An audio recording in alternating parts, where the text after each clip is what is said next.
Bonjour à tous et bienvenue dans ce Swiss Bliss. Nous sommes le 16 décembre 2023. Aujourd'hui, c'est les toutes dernières semaines de l'année. On tire les dernières cartouches, mais comme vous le voyez, c'est tout simplement l'euphorie sur les marchés.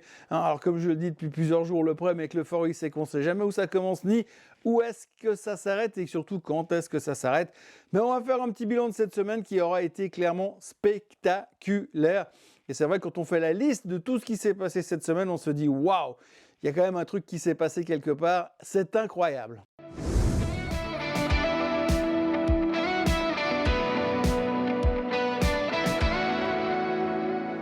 Si on commence dans l'ordre, le S&P 500 est en hausse de 2,7% sur la semaine. On n'est plus qu'à 1,6% des plus hauts historiques sur le S&P. Et comme c'est parti, on a l'impression qu'on va forcément y aller, puisqu'on l'a vu également, le Dow Jones et le Nasdaq sont au plus haut de tous les temps. Que demande le peuple, hein? C'est parfait. Merci la Fed, merci Monsieur Powell. La Fed a donc maintenu ses taux inchangés la semaine dernière et en plus, ils ont plus ou moins pivoté, ils ont plus ou moins fait un discours dovish et ils ont plus ou moins laissé entendre qu'ils couperaient les taux 3 fois l'année prochaine. Donc ça n'est une surprise pour personne, tout le monde s'attendait à ça, mais surtout la grande nouvelle, c'est que la Fed a donc changé son fusil d'épaule, changé d'orientation et du coup on est encore méga bullish. Le marché lui attend en tout cas 6 baisses de taux, pas 3. Il y en a même qui attendent beaucoup plus. Mais en tout cas, pour l'instant, c'est une excellente nouvelle. 24 heures après le discours de la Fed, Monsieur John Williams, le patron de la Fed de New York, s'est quand même précipité pour dire que non, ils n'avaient jamais vraiment discuté de baisse des taux et qu'ils étaient plutôt sur une tendance de vouloir continuer à monter les taux au cas où pour freiner l'inflation. Donc lui, il est toujours sur un discours super hawkish. Ça met un petit peu de doute. Ça aurait pu mettre un petit peu de doute dans l'esprit des investisseurs dans cet environnement de marché complètement délirant. Mais comme c'est un environnement de marché complètement délirant, eh bien tout le monde s'en fout. Résultat, le marché monte quand même. Et ce qu'il faut voir quand même, c'est que la Fed, ils sont en train de se marcher dessus. Un coup, ils te disent on baisse les taux, après ils te disent non, on baisse pas les taux. Il y a comme un problème de communication à l'intérieur, ou alors ils sont en train de lancer un spectacle pour le cirque CNI l'année prochaine. La volatilité est au plus bas depuis 4 ans. Ça se passe de commentaires, hein, ça veut juste dire que les gens n'ont peur de rien. On l'a vu aussi sur les autres indicateurs contrariants. Il n'y a rien à craindre, tout le monde est super serein. On est extreme greed, extrême limite, on n'achète plus de put, on n'achète plus que des calls. Il n'y a plus de volatilité, plus personne n'achète d'options pour protéger ses portefeuilles. Et Jim Cramer, il a annoncé qu'il n'y aurait pas de récession. Alors, vu son track record depuis ces 5-6 dernières années, on peut se dire qu'il y aura une récession. Ça, c'est un indicateur, il faut faire très attention. Pas tout de suite, mais il va se gourer puisqu'il fait que de se gourer ces derniers temps. Apple est au plus haut de tous les temps. Voilà, donc il y a quelques semaines en arrière, 8 semaines, 6 semaines en arrière, on trouvait que les résultats n'étaient pas terribles, que ça faisait plusieurs trimestres que c'était pas terrible, que les produits se renouvelaient pas assez vite et que c'était trop cher. Et ben voilà, c'est encore plus cher. On est au plus haut de tous les temps sur Apple et ça vaut bien plus que 3000 milliards de dollars. Mais le type de chez Wedbush, Dan Ives, a déjà prédit que ça irait à 4 000 milliards de capitalisation boursière, probablement en 2024. La Banque centrale chinoise est en train d'injecter de l'argent régulièrement dans l'économie, des montants records tous les mois, ça continue encore et encore. Pourtant, l'économie est toujours flatliner en Chine. Dans les autres banques centrales, la BCE n'a rien fait et laisse entendre que l'inflation pourrait repartir un petit peu l'année prochaine. Le discours n'était pas aussi dovish que la Fed. La Banque d'Angleterre n'a rien fait, mais eux restent clairement au quiche pour l'instant. Et la Banque nationale suisse n'a rien fait non plus, mais ils nous disent qu'ils vont quand même surveiller parce qu'on ne sait jamais. Bon, l'inflation à 1,9%, les gars, ils se victimisent comme s'ils étaient dans la même situation que les autres, mais ils ne sont pas du tout dans cette situation-là. Mais comme on sait qu'ils sont très forts à la BNS, il n'y a pas de raison de s'inquiéter. Les Norvégiens, eux, ils ont monté les taux de 0,25% la semaine dernière. Goldman Sachs dit que tout va bien et ils s'attendent que la Fed baisse les taux la première fois en mars et puis 2 fois de suite. Hein. Donc ils parlent de 2 à 3 baisses des taux entre mars, avril et mai. Donc en gros, super serein, pas de souci, l'avenir est tout rose. Alibaba est au plus bas de 52 semaines alors que la plupart des titres du S&P 500 sont en train d'aller chercher les plus hauts des 52 semaines. Pfizer est au plus bas depuis 10 ans malgré leur superbe vaccin contre le Covid. La SEC a rencontré BlackRock pour parler de l'ETF Bitcoin qui est un peu le serpent de mer de ce début d'année 2024. On n'y est pas encore, mais j'anticipe déjà. JP Morgan pense que l'Ethereum va surperformer le Bitcoin et pendant ce temps, le CEO de JP Morgan dit que les crypto-monnaies, c'est de la merde. Aux États-Unis, les taux hypothécaires sont redescendus en dessous de 7% depuis la première fois depuis bien longtemps. c'est une bonne nouvelle. Ça fait encore cher l'hypothèque à 6,80, mais ça va déjà beaucoup mieux qu'au-dessus de 7. Les ventes de détail continuent d'augmenter de manière assez impressionnante aux États-Unis. Et puis retenez bien ce chiffre, de plus en plus d'Américains, et c'est un nombre record historique aujourd'hui,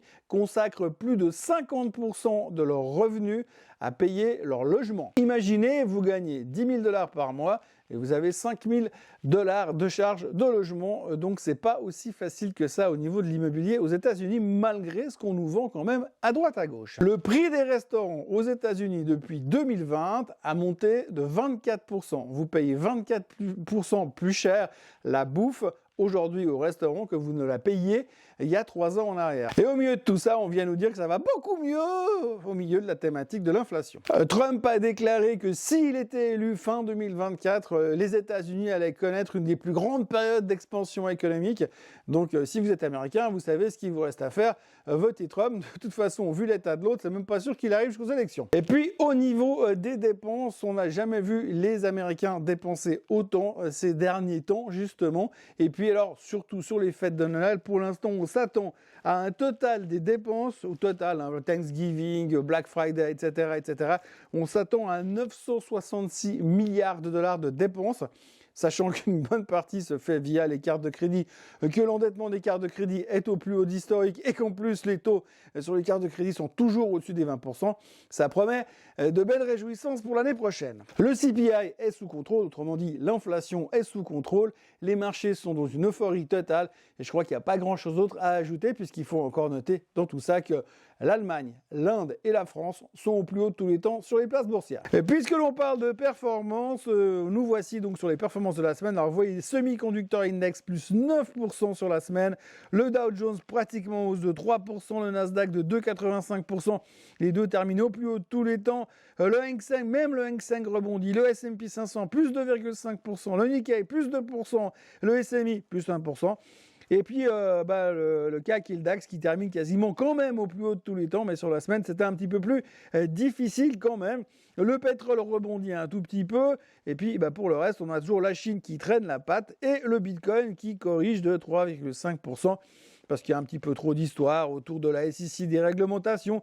Les gens se posent un peu des questions, mais visiblement, après avoir parlé avec pas mal de spécialistes cette semaine, il semble que de toute façon, la question n'est pas de savoir si on ira à 100 000 $ sur le Bitcoin, mais plutôt quand est-ce qu'on ira à 100 000 $. Pour le SMI, vous voyez Sika, Kuehne+Nagel, 11% de hausse, Geberit plus 8%, Sonova plus 6,58%, Logitech plus 5,35%.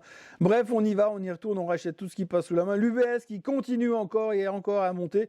Et puis alors, Swiss Re qui est toujours un peu sous pression, Zurich qui est sous pression, forcément, on voit les assurances qui s'en prennent un peu plein les dents parce que tout d'un coup, les rendements se sont pris une claque, on l'a vu, à cause des décisions de la Fed. Le 10 ans américain est passé de 4,20 à quasiment en dessous de 4%, ça faisait longtemps que ça peut arriver. Et puis Roche qui rachète une boîte, on en reparlera tout à l'heure, et qui eux perdaient 3,5% sur la semaine. Pour une fois que Roche commençait à aller un peu bien, on est de nouveau un petit peu déçus et on va regarder tout ça en détail après. Attaquons maintenant l'aspect technique des marchés. Alors vous voyez, ça va être assez rapide. Le SMI qui est clairement rentré dans son trend haussier. Souvenez-vous, on avait longtemps surveillé cette tendance haussière qui passait par là et par là. On est revenu dedans, on a cassé la moyenne mobile des 50 jours, des 200 jours, tout le monde est content, tout va très bien. On a eu une reprise de profit en fin de semaine, on est passé de 11 330 au top pour terminer juste en dessous des 11 200 sur le SMI. Mais l'un dans l'autre, on est revenu dans cette tendance haussière, alors c'est une bonne nouvelle. Maintenant, ce qu'il faudra surtout surveiller par la suite, ce sera savoir si on arrive à continuer à rester là-dedans. Parce que maintenant, on a un support, on voit un petit peu que là, les stochastiques sont un peu extended. Donc, on pourrait revenir en direction des 11 000. Le 11 050, ce sera un point d'intérêt assez intéressant parce que ça voudrait dire que si on tient ces 11 000, on pourra commencer à jouer cette tendance. Et si on venait à casser en dessous, ce sera une autre histoire. Mais c'est vrai qu'aujourd'hui, les marchés ont l'air tellement forts qu'il n'y a pas de raison qu'on vienne casser ce nouveau support que nous avons ici. L'Europe, je vous le disais, c'est pas au plus haut de tous les temps à la fin de la semaine, mais l'un dans l'autre, la France est au plus haut. Vous le voyez sur le CAC ici. On a clairement tout cassé. Voilà, il n'y a plus de questions à se poser. Bon, là, il y a quelques questions. Est-ce qu'on prend les profits avant la fin de la, comment dirais-je, avant la fin de l'année, les gens sont un petit peu tendus, mais quand on écoute, quand on voit le niveau finalement d'intérêt sur les marchés, on se dit qu'il n'y a pas de raison. Il faut quand même savoir qu'aujourd'hui, les investisseurs privés sont en train d'acheter comme des malades mentaux sur les marchés. On a un niveau d'investissement dans les actions qui n'a pratiquement jamais été vu. Donc pour l'instant, ça continue jusqu'à que quelque chose se passe. Le DAX, même chose, plus haut de tous les temps. Économie exsangue, risque de récession en Allemagne, grosse chute de l'inflation, et parce que c'est la récession et parce que ça va pas bien du tout.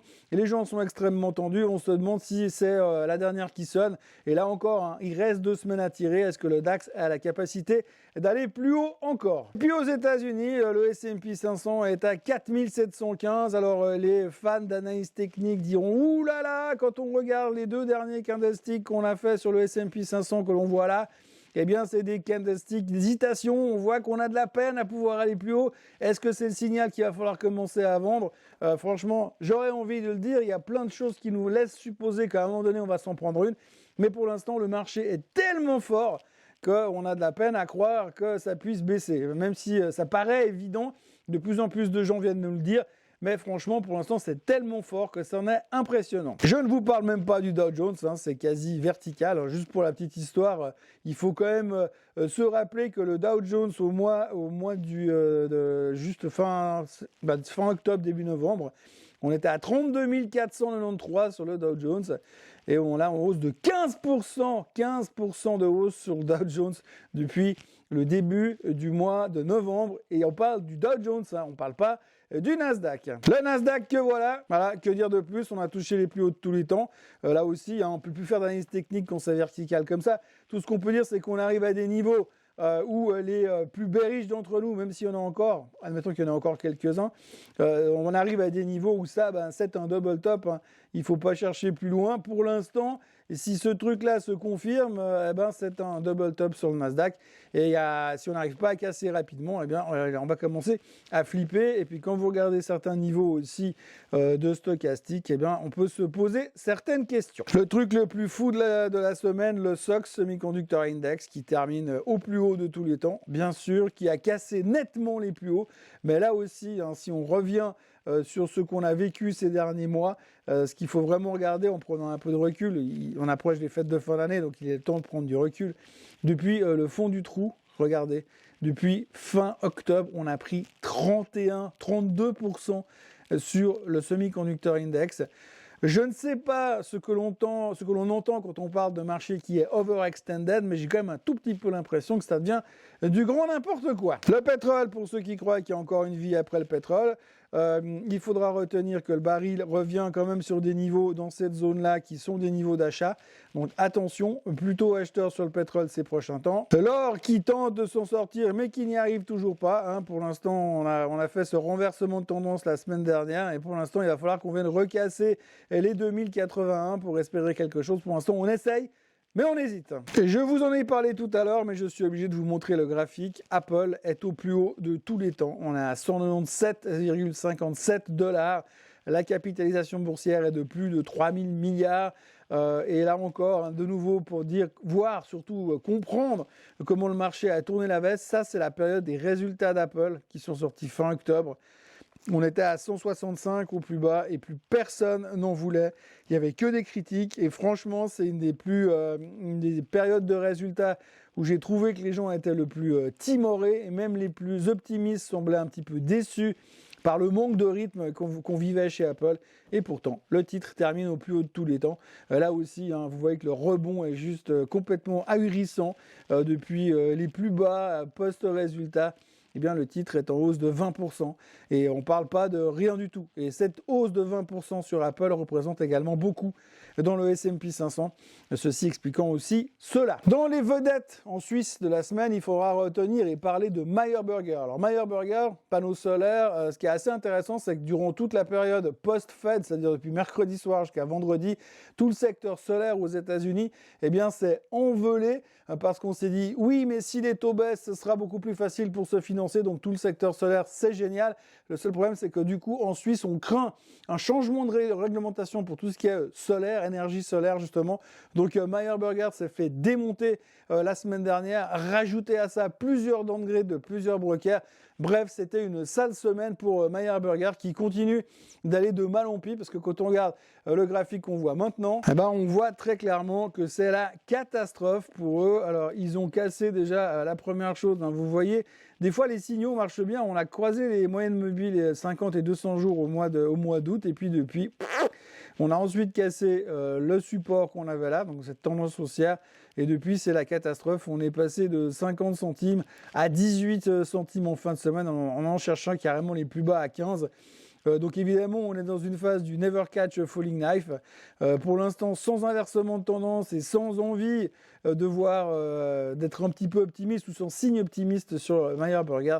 Et il n'y a pas de raison de se poser trop de questions là-dessus. Pour l'instant, il faut rester bien éloigné de ce titre-là. Ici, vous avez Straumann. Straumann, il ne s'est pas passé grand-chose de spécial, mais il y a eu des upgrades. Vous voyez que tout d'un coup, tout le monde est en train de tourner la veste après les derniers résultats de Straumann qui avaient créé une espèce de vacuum à la baisse. Et aujourd'hui, il n'y a que des upgrades. Il y a eu pas mal d'upgrades la semaine dernière, surtout un très très gros qui a été passé sur Strong Buy par une banque anglaise. Résultat, vous voyez, le titre est passé sur une semaine de 122 à 137 francs suisses.